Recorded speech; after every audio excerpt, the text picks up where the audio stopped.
এক দিদি ভাই আগে আসো আসো তো আগের দিন কি বার ছিল? রবিবার না সোমবার? সোমবার ছিল কালকে। তো সোমবার দিদি ওল্ড গোল্ড নিয়েছিল বিপিচন্দ্র জুয়েলার্সে, হাবড়া বিপিচন্দ্র জুয়েলার্সে। তো এখানে এসে জিনিসও নিয়ে গেছে। দিদি কটা জিনিস নিয়েছে? দিদি কটা জিনিস নিয়েছে তুমি? ছোট ছোট জিনিস, যাই হোক ছোট হোক বড় হোক আমাদের কাছে ওই যে বলি ছোট বড় প্রত্যেকের সমান। তো দিদি 4টে জিনিস নিয়ে গেছে, দিদির ভালো লেগেছে বলে। কিন্তু দেখো ছোট জিনিস দিদি বলছে, কিন্তু আমরা সবাইকে সমান চোখে দেখি বলে কিন্তু দিদি আজকে বড় জিনিস নিয়ে যাচ্ছে।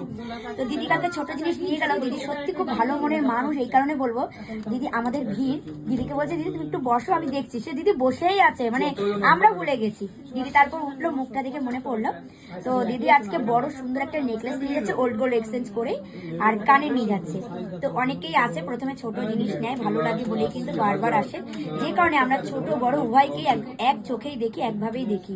তো এত সুন্দর একটা নেকলেস, এই নেকলেসটা দেখলে অনেকেই চিনতে পারবে। সবাই মোটামুটি গলায় পরে দামটা যখনই শোনে যে এতটা দাম, তখন আর নিতে অনেকেই পারে না। তবে দিদি আজকে নিয়ে যাচ্ছে, কিন্তু নেকলেসটার প্রতি চোখ অনেকেরই ছিল। দেখো ভীষণ সুন্দর কানের, আমরাই চয়েস করে দিলাম।